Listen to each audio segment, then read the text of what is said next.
Bueno, en la primera hora estuvimos viendo lo que es los roles de la arquitectura, ¿sí? Su fase participativa, recuerda que teníamos el análisis, el desarrollo, documentación y mantenimiento e implementación. También tenemos los tipos de arquitectura que están enmarcados dentro de lo que es la empresarial, corporativo, arquitectura de soluciones funcional y arquitecto técnico.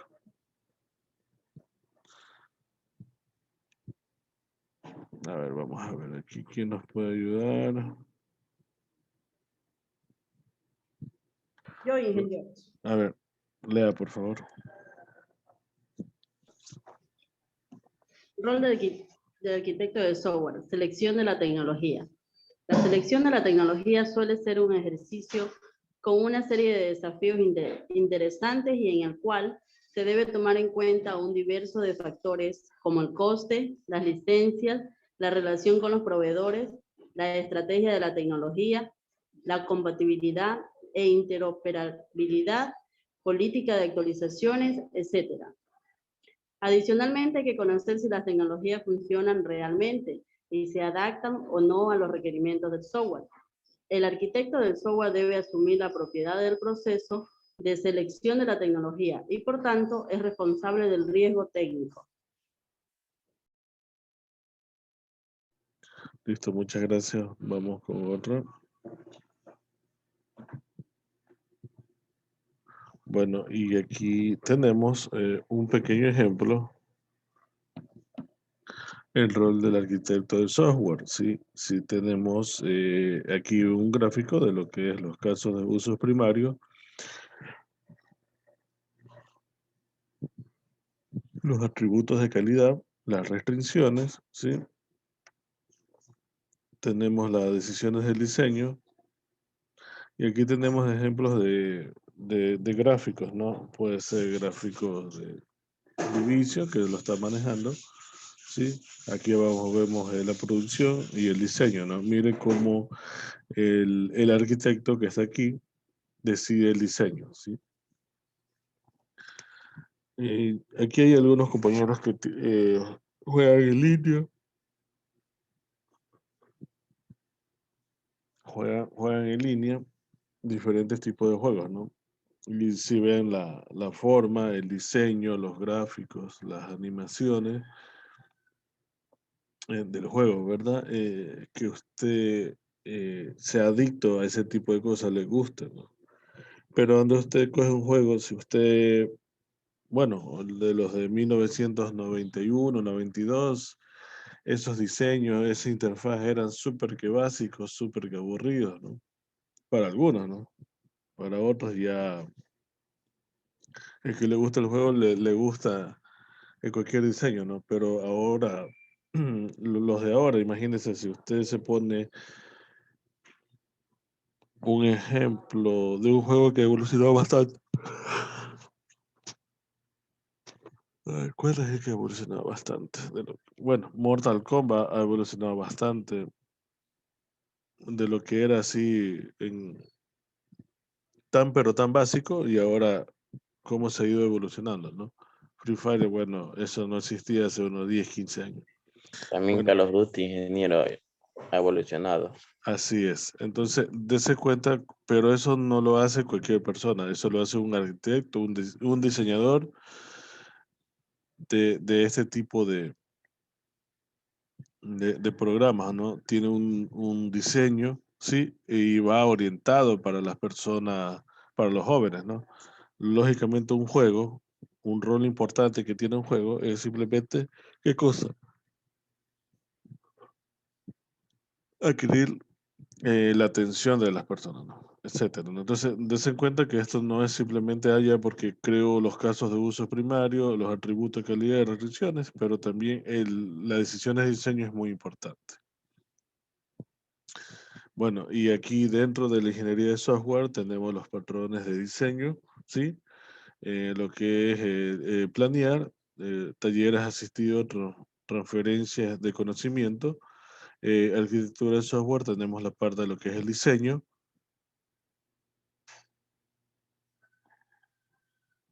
Luego de eso tenemos lo que es la acción de implementar, la ingeniería de software, operar, la mentoría y por último la evaluación tecnológica de la información donde usted lo evalúa, ¿sí? Miren, este es siempre me acuerdo de esta materia en la universidad cuando compañeros cogieron anteriormente el Office. Ustedes lo habrán visto en TikTok o en alguna otra plataforma de red que anteriormente el Office tenía como ayudante, tenía una interacción, venía un clip, un gatito, un perrito y un mago o un genio, perdón, un genio era. Ellos cogieron esa animación del genio y lógicamente el sistema que yo explicaba estaban perfectos, pero el genio comenzó a hablar y habla y habla y habla y ya el programa se había cerrado y todavía el genio seguía hablando, ¿sí? Entonces, esa parte, como había un concurso, se ganó, bueno, con un sistema simplemente básico, pero nosotros no hicimos lo del genio. Pero el genio se quedó encerrado un ciclo y hablaba y no se callaba. Sí, entonces, miren lo que es a veces el tener estos 5 patrones de diseño, ¿no? Como es planear, diseñar, implementar, operar y evaluar. Ahora es mucho más sencillo en cierto punto porque usted tiene mejores herramientas que hace unos 10 o 15 o 20 años atrás. Y así usted está viendo y los ejemplos son mucho más claros cuando usted ve un sistema o ve un juego, ¿sí? Que eso es lo que estamos viendo ahorita. Es más, hasta los celulares, como ha ido evolucionando con el pasar del tiempo, ¿no? Ya no sabemos más adelante qué tipo de celulares sacarán.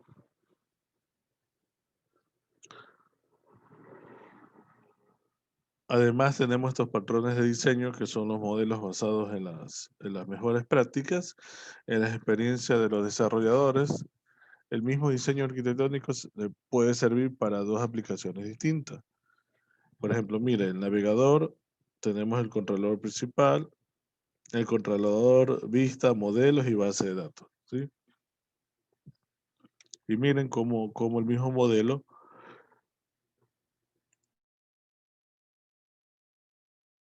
puede ir de un lado a otro, ¿sí? Se puede decir que va concatenado o va junto a cada uno de ellos, ¿sí? Por ejemplo, yo les hago una consulta. ¿A usted qué motor de búsqueda le gusta más utilizar?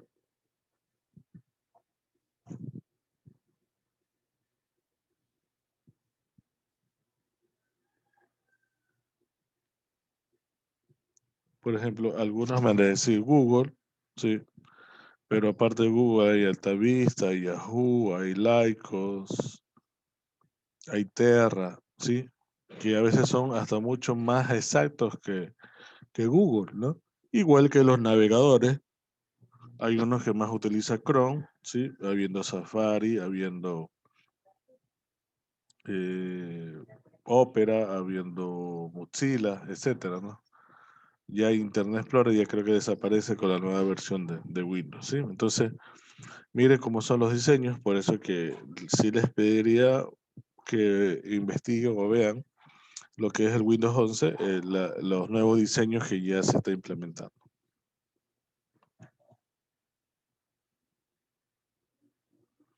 Bueno, tenemos también los patrones de software, el propósito, compartir una solución probada, ampliamente aplicable a un problema particular de diseño. El patrón se presenta de una forma estándar que permite que sea fácilmente reutilizado. 5 piezas importantes de un patrón: tenemos el nombre, el contexto, el problema, la solución y las consecuencias positivas y negativas.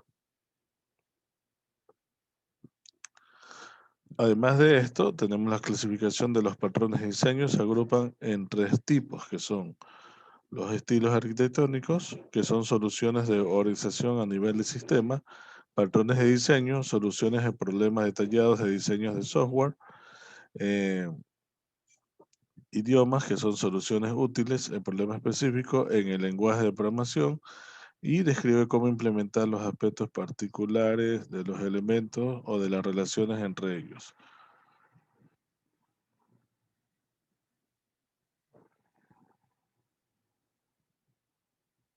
La característica de un lenguaje en particular.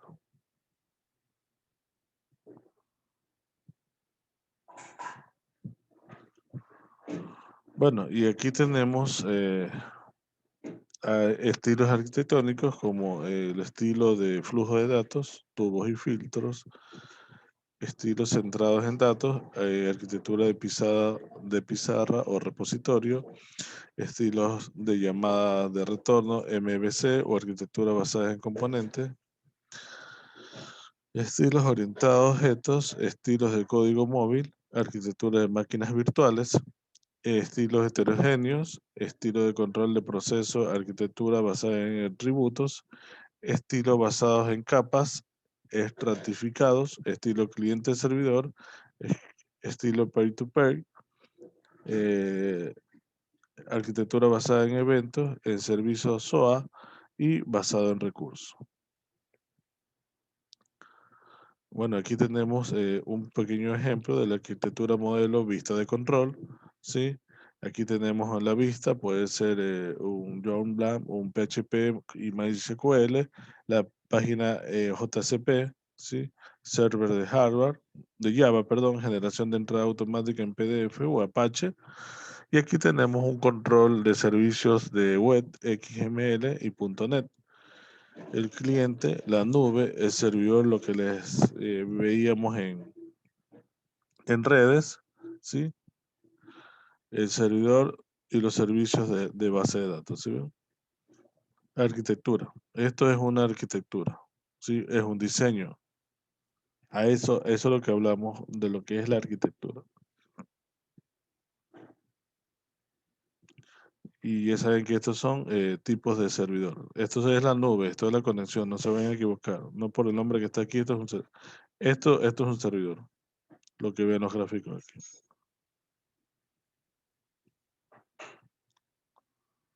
Bueno, y ahí tenemos una arquitectura de lo que es una base de datos, ¿sí? Y bueno, y aquí tenemos unas conclusiones. Dice que cambiar la arquitectura de un producto ya construido requiere mucho esfuerzo. Entonces es importante evaluar la arquitectura antes de implementarla completamente, verificar los requisitos de calidad establecidos. Evaluaciones posteriores resultan útiles como forma de aprendizaje y estudio y de posibilidades de mejora, por ejemplo, una nueva versión del producto, ¿sí? Déjenme, a ver, déjenme compartir un video.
Vamos, en este tiempo que nos queda, vamos a ver un video para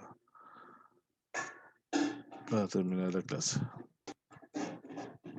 Diagrama de contenedores, otro de componentes y otro de clases. Y la idea es que en la medida en que vamos, digamos que bajando por estos niveles, nos vamos volviendo cada vez más técnicos y más detallados en el diseño de la arquitectura. Entonces miremos cada uno de los diagramas. Primero en el diagrama del contexto del sistema, la idea es ver el panorama completo. ¿Listo? El detalle no es realmente importante. necesitamos tener una comprensión básica de lo que es el sistema a nivel, digamos que muy general. Aquí, ¿qué elementos tenemos? Tenemos primero el sistema que queremos analizar y además de eso, como complemento, vamos a tener los usuarios y los sistemas de software que interactúan con el sistema. Además de eso, lo que más me gusta de este diagrama es que es un diagrama para todo el mundo. Entonces, la idea es que tanto personas técnicas como no técnicas, estén o no estén en el equipo, van a poder, digamos que, entender qué es lo que está pasando, obviamente a un alto nivel. Pero para tener discusiones con ciertas personas del negocio, de pronto con el gerente de la empresa, de pronto con un vicepresidente o alguien que no es de tecnología, este diagrama te va a dar, digamos que, ese nivel de detalle que necesitas. Entonces aquí digamos que vemos un ejemplo. En el diagrama vemos que el sistema que estamos analizando es la cajita azul que tenemos aquí en el centro. Básicamente tenemos el nombre. Mira que ahí tenemos un rol que dice que es un sistema de software y tenemos una descripción muy corta. ¿Listo?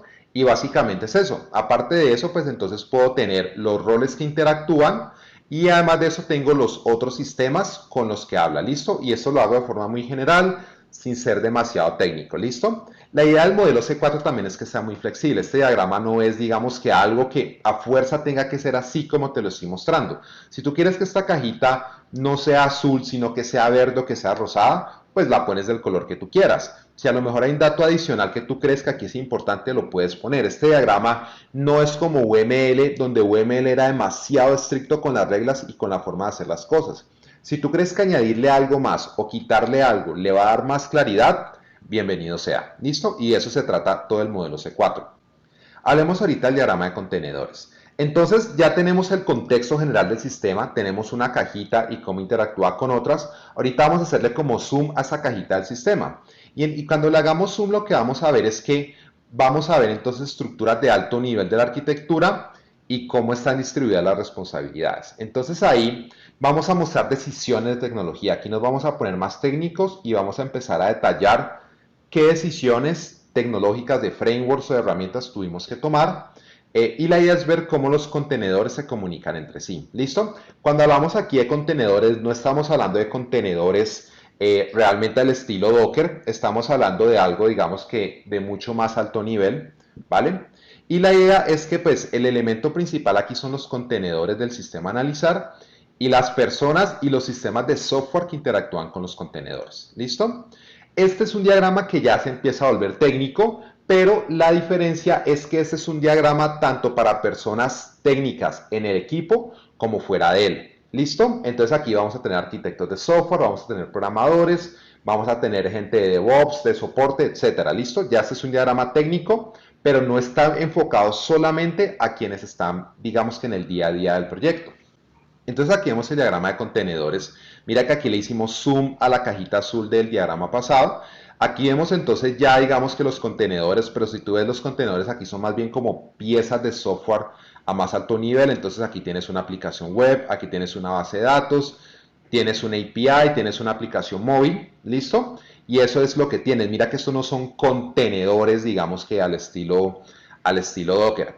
Entonces aquí mira que también estoy empezando a definir qué tecnologías estoy utilizando. Entonces, por ejemplo, en la aplicación web estamos utilizando Java y Spring MVC. Entonces, esa es la tecnología del contenedor. Esta aplicación móvil la vamos a hacer en Xamarin. ¿Listo? Y mira que así empezamos ya a detallar más cosas. Y además de eso vemos la interacción entre los contenedores y esos sistemas externos y los distintos roles de la aplicación, ¿listo? Además de cómo interactúan entre sí. Entonces, este diagrama para mí, digamos que es el más útil de todos, porque ya este nos da un nivel de detalle que sirve para hacer muchos análisis y para empezar a ver qué está pasando por dentro. Luego tenemos el diagrama de componentes. Y en el diagrama de componentes, la idea es hacer zoom en los contenedores para empezar a ver qué componentes o qué partecitas tiene cada uno, ¿listo? Y de cada componente, entonces, nos interesa saber el nombre, qué responsabilidades tiene y ya los detalles de implementación.